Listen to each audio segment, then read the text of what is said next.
tasu.lspacepakhtosarayast nori kisi.lspace.com.au/pakhtosakhawauri.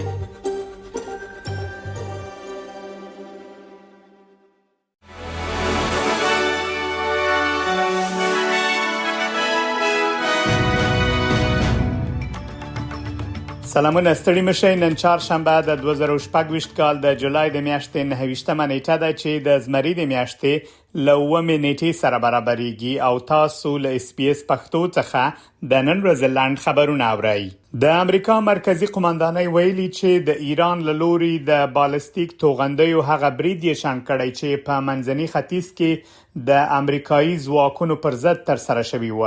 دا پیښه د دواړو هیوادونو ترمنځ له څو ورځې نسبي آرامۍ وروسته رامنځته شوه، په داسې حال کې چې منځګړي هیوادونه هڅه کوي ترڅو خبرې اترې بیرته پیل شي.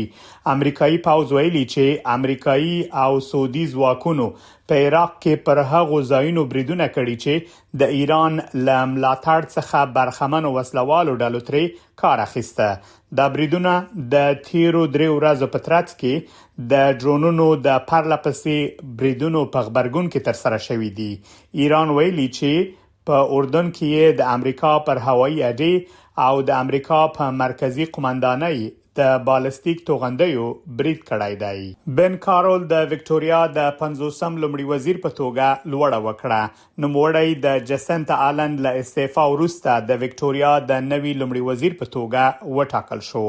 ښاغلي کارول د لومړي وزیر په توګه په خپل لومړنۍ وینا کې د راتلونکو ټاکنو په اړه خبرې کړې.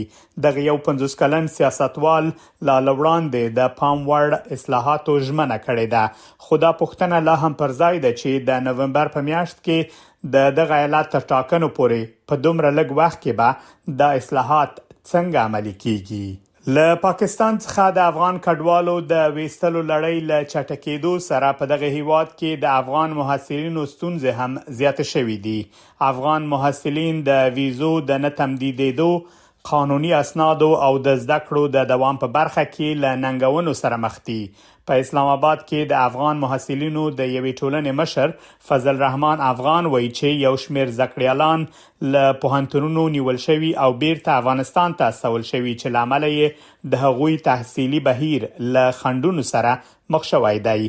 افغان محصلین له اړوندو ادارو غواړي چې د زده کړو د دوام لپاره ورته لازمي اسانتیاوې برابر کړي.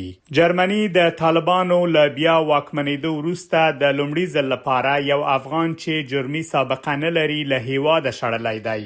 یاد کس له 10 نورو داسې کسانو سره له جرمني څخه شړل شوی چې جرمي سابقه لري.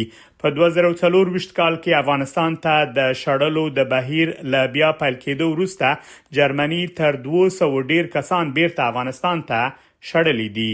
د بخښنې نړیوال سازمان راپور ورکړی چې له شړل شویو کسانو څخه لږ تر لږه یو کس له شړل کېدو وروسته وژل شوی دی. دا و د نن ورځې لاند خبرونه چې ما مجيب منیب تاسو ته وړاندې کړل. تر بیا ښه وخت ولرئ.